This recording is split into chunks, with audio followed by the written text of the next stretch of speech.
thank you for joining me in another video.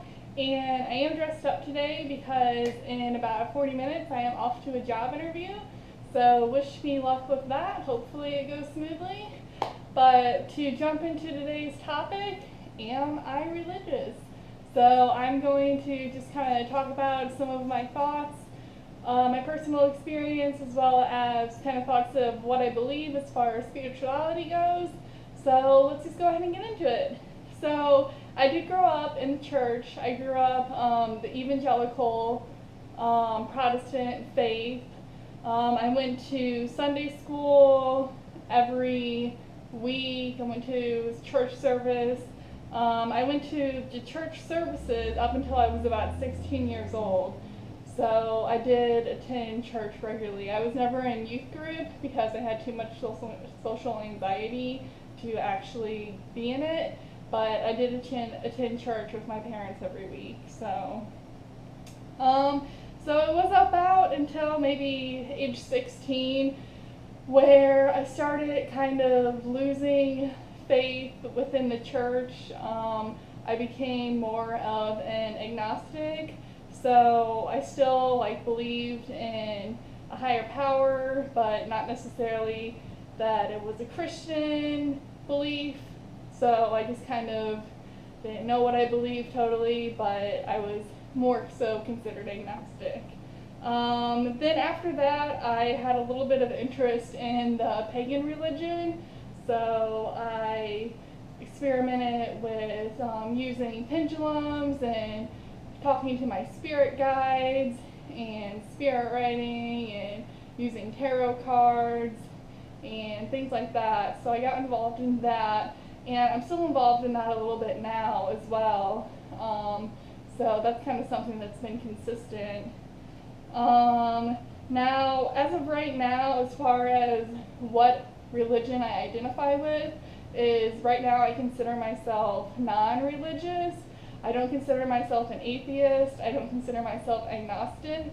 I really just don't like the labels. I consider myself just simply non-religious. Now, my first counselor was through the church, and I had a few other Christian counselors after that where we would pray before the beginning of each session. They were Christian counselors, and we kind of incorporated faith and God in the counseling sessions. So I did have that. And let's see. So I believe in evil spirits, but I don't necessarily believe in a hell. So there's that.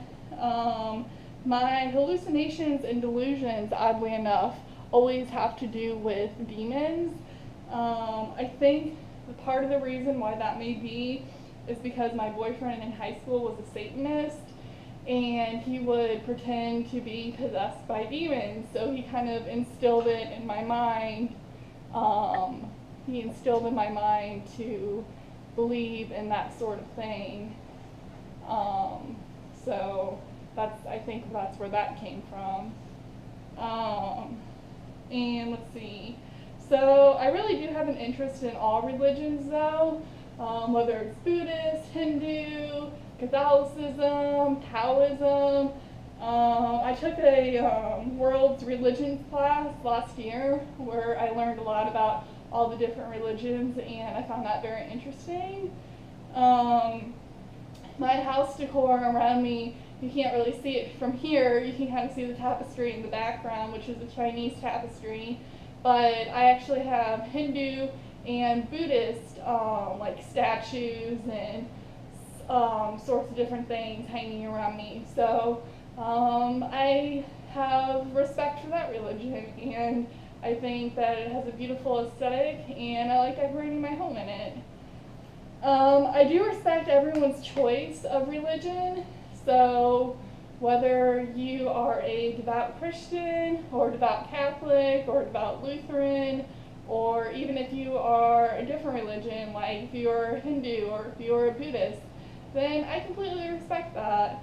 I don't judge others. I have Catholic friends, I have atheist friends, and I treat them all the same. I mean, it's totally their personal decision what they want to believe in. I think that everyone is entitled to believe whatever they want to believe, whatever brings them comfort. So that's what I believe there. Now, I don't believe that as far as mental illness goes, you can't pray away mental illness, kind of like you can't pray away gay, like for some religious groups that don't believe in homosexuality, you can't pray it away.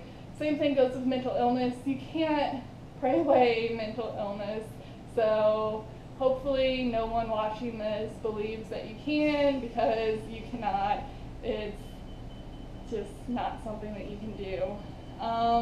Now, religion can be a source of community for those with mental illness, so you can kind of have a sense of belonging with your church and maybe join some church groups, maybe some church groups that are dedicated to those suffering with drug addiction or other mental illness, and that's a great community to be involved with and get help and support. So I think organizations like that are really great. I think that counseling organizations that are, sorry about that, cat is being crazy. I think that religious organizations, like counseling organizations, are great. If you want to use faith to counsel, then I think that's okay because it's something that you believe in. And if it's not for you, then just go to a non-faith believing counselor or therapist, and just don't have that incorporated into your therapy. And that's what I do. Like I said, I went to religious therapists and counselors in the past, but I don't anymore.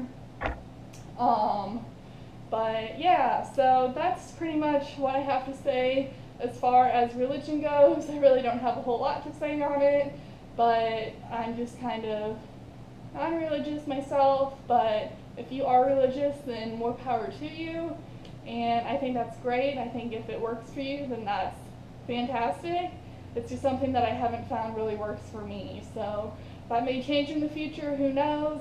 But as for now, I'm just kind of living life, doing my thing. So anyway, thank you guys for watching this video. Please subscribe to me if you have not already, and I will see you all in my next video. Bye guys.